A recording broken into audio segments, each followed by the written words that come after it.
deseando que llegue cada martes para poder hablar con Joaquín Cruz Quintás sobre cosas de Jaén, sobre la historia, sobre las costumbres, lo que ha pasado a lo largo de los siglos en esta ciudad y en esta provincia. Joaquín Cruz Quintás, muy buenas tardes. Muy buenas tardes, ¿qué tal? Oye, 1200 años de capitalidad tenemos ya encima. Hay quien dice que no, ¿eh? No sé por qué a veces en Jaén somos muy aficionados a las polémicas estériles, ¿no? Sí. Con el tema de la judería, esto me recuerda un poquito, en fin, determinadas polémicas, yo diría un poco negacionistas, ¿no? Porque evidentemente lo de la judería se sabía que había judería, pero algunos lo negaban, ¿no? Ya la ubicación, había muchos indicios, ya está más que demostrado. Con esto de la capitalidad me recuerda un poco a esas posturas enrocadas, ¿no? ¿Por qué no va a ser capital? Pues sí, está demostrado que en el año 825 pues se construye una gran mezquita, la mezquita mayor, Valjama, y bueno, por orden de Abderramán II. Eso indica que Jaén ya era capital del territorio, entre comillas, provincia, para que nos hagamos una idea, que es lo que se denominaba Cora, o cura. Sí. Y bueno, pues ese es un poco el origen de esta celebración, que por cierto, para que la gente lo sepa, ya ha sido aprobado por el Pleno del Ayuntamiento el cambio de nombre de dos calles, en este caso con nombre de carretera, que es una de ellas, es la carretera de Madrid, el trayecto, el espacio que va desde la rotonda de los Donantes hasta el Jaén Plaza, la rotonda del Jaén Plaza, sí, que se llama ya oficialmente, aunque creo que no se ha rotulado, Avenida del Reino de Jaén. Ah, bien, bien. Porque bueno, fuimos capital del Reino de Jaén ya cuando llegaron los cristianos y antes de la Cora de Yayán, y por tanto creíamos, esto es una propuesta de Civitas Luz y de Juventa, que hemos hecho ahí a la Limón. Pero vamos, impulsada por ti, ¿eh? Bueno, sí, entre otros. Y bueno, digo que desde la Salobreja hasta Ifeja el nombre actual ya es Paseo de la Cora de Yayán. Vale. ¿Por qué? Pues para conmemorar precisamente esa capitalidad y hacerlo coincidir con este año. Hay más ideas de cambiar el nombre de calles y se está intentando impulsar. Sí. Me parece correcto. Bueno, lo decíamos, 1200 años de la capitalidad de la Cora de Yayán. Yayán, para que nos entendamos, es este lugar en el que vivimos. Sí, pero de ahí viene el nombre de Jaén. Además, ¿es solamente Jaén capital? No, era la Cora entera, es decir, entre comillas, la provincia, todo el territorio, el gran distrito, el gran territorio que abarcaba una serie de distritos interiores, luego lo veremos.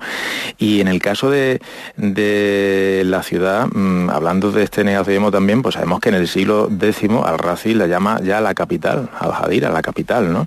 Y luego ya va a tomar ese nombre de Yayán, el mismo nombre de la Cora, ¿no? Hablábamos de la mezquita mayor o mezquita Aljama, y aquí todavía parece que hay cierta discrepancia en la posible ubicación, porque siempre se ha dicho que podría ser la de la Magdalena. ¿La iglesia de la Magdalena? La iglesia de la Magdalena, con sus patio de abluciones, que evidentemente fue mezquita, ¿no? Sí. Pero no sabemos exactamente si se refiere la inicial del siglo IX, la original, a esta o a otra, porque en alguna descripción se dice que se ve la ciudad desde ella, se divisa la ciudad, por tanto podría estar más hacia arriba, muy cerca seguramente del Palacio del Gobernador, que esos palacios estaban en lo que se conoce ahora como el Portón de la Llana, ¿no? Cerca de la muralla, subiendo hacia el castillo, cuando se cruza esta zona que se ha restaurado recientemente de muralla, cuando se cruza esa puerta, pues muy cerca ahí se ven también restos arqueológicos donde estaban los palacios de los gobernadores. Pudiera estar por ahí, no está nada confirmado, o podría estar cerca de la Magdalena, por San Juan, en fin, pero sí se sabe. ¿Dónde sube la gente para lo de la Santa Catalina, no? Sí, para la Santa Catalina de Romería. Allí podría haber estado esa... Es una opción porque se dice que se divisaba la ciudad, por tanto, es una opción, y además estaba muy cerca del Palacio del Gobernador. Es fascinante. Espérate, ¿el Palacio del Gobernador podemos ubicarlo exactamente? Sí, pues sí, eso sí lo podemos ubicarlo con certeza, porque hay resto arqueológico, pues justamente ahí, por encima, en cuanto uno coge el carril que lleva antes de llegar a la muralla, pues a la izquierda, hacia arriba. Wow. Increíble. Oye, antes no te lo he preguntado, ¿por qué se duda de que la Cora de Yayán pueda tener 1200 años? Es decir, ¿por qué hay voces en contra o voces disonantes? Yo creo que es una cuestión genética, ¿no? Aquí nos gusta mucho poner en duda todo lo que puede resultar atractivo. No sé, a veces me cuesta explicarlo también. Pero que esto está certificado. Sí, claro que sí. Otros dicen, es que a lo mejor la Cora no sería, bueno, a lo mejor era capital, pero no sería muy importante porque estaba cerca de Córdoba. Pues ahora veremos cómo la Cora sí tuvo una extensión muy considerable, ¿no? Bueno, en fin, el caso es, no sé, no entiendo muy bien esa postura, pero existen. Venga. Dígame usted. Pues nada, digo que vamos a hablar un poco, introducir un poquito cómo se va islamizando, ¿no?, la zona de lo que es actualmente la provincia de Jaén, hasta llegar, bueno, antes de nada, que no se nos olvide que si los musulmanes llegan a la península, como sabemos, en el 711, la capital será conquistada por Abdelaziz en el 713. He dicho 711, ¿no? Sí. No, 1700. 711. Eso. Y en el 713, pues llegan los musulmanes a Jaén. O sea, que ese es el inicio, ¿no? Y en el caso de la provincia, sobre todo de la zona de la Campiña, que va a ser un espacio clave en la historia medieval de la península. ¿Por qué? Pues por su posición geográfica, ¿no? Luego, en época cristiana, va a ser frontera con el Reino de Granada y, por lo tanto, pues también va a ejercer pues ese papel absolutamente clave, ¿no? En época islámica, bueno, pues podemos hablar de una evolución en diferentes fases. En primer lugar, el periodo omeya, entre los siglos VIII y X, ¿no? Llegan los árabes y los bereberes, se establecen sobre todo en lugares los más fértiles y estratégicos. Sabemos que la provincia y la cercanía de la capital también pues son especialmente, son famosas por su fertilidad, por su abundancia de agua, por ser campos feraces. Para huertas. Exacto. Y también estratégico, ¿no? La propia orografía de la provincia de Jaén, ¿no? En algún caso se conoce a la Cora de Yayón como las montañas, era su nombre. En algún momento se la llama así, en nombre árabe. Entonces, la mayoría se establecen sobre antiguos núcleos ibero-romanos y visigodos, ¿no? Y generalmente con pactos con la nobleza local, y entonces podemos hablar de una transición relativamente pacífica, como se ha estudiado, ¿no? Es decir, los musulmanes no llegan arrasando, sino que generalmente lo que hacen es llegar a pactos con los nobles del terruño, ¿vale? Entonces, en muchos casos establecen colonias militares en tierra pues ya conquistada aquí en la zona, que se llaman yuns, y los distintos clanes árabes y bereberes, sin embargo, pues mantienen conflictos internos, lo que hace que se fragmente el territorio. Entonces vamos a ver que es una época, bueno, un poco todavía de mucha inestabilidad hasta que se va asentando. Sí se va a establecer ya poco a poco la Cora de Yayán como unidad principal y va a estar subdividida en unos distritos fiscales de los que hablaba antes, que se llaman Iklim, con Q, Iklim, y tenían centros en algunos núcleos importantes de la provincia, como la antigua... ¿Los distritos fiscales podrían ser comarcas? O... Algo así podemos decir, ¿no? Como La Guardia, la antigua Mentesa, ¿no? Vale. Arjona, la antigua... iba a decir Urgabona, ¿no? Y Porcuna, la antigua Bulco, ¿vale? Vale. Y entonces, bueno, al principio pues había una red de poblamiento dispersa, autónoma, no había ese gran... digamos una gran unidad poblacional. Luego, bueno, pues durante Abderramán II, el Emirato intenta centralizar un poquito más el poder. Esto se va a consolidar con Abderramán II, que es el que hace capital a Jaén, el que potencia políticas de urbanización, o sea, de traslado de población del campo a la ciudad. Es cuando se funda la ciudad de Úbeda, es cuando crece y se hace capital la de Jaén, como decimos, pero evidentemente la sociedad rural todavía va a tener muchísimo peso. Claro. Lógico, ¿no? Y luego ya pues con Abderramán III se instaura, mejor dicho, el califato de Córdoba en 929, y efectivamente ese proceso de urbanización va consolidándose, van creciendo núcleos como Jaén, Marto, Porcuna, etcétera, y ya en el siglo XI Jaén se expande notablemente. En fin, ese proceso de urbanización va a ser importante. Vendrán las taifas, como sabemos, la desintegración del califato. ¿Qué son las taifas? Las taifas pues son reinitos, ya sabes, se pelean, se desintegra el califato y se divide... ¿La isla de Talifar? Sí, seguramente. Y vienen, evidentemente, los reinos, digamos, más pequeños, ¿no? Divididos, ¿no? Jaén tuvo su taifa, estuvo la taifa de Baeza, estuvo la de Sevilla, de Murcia, en fin.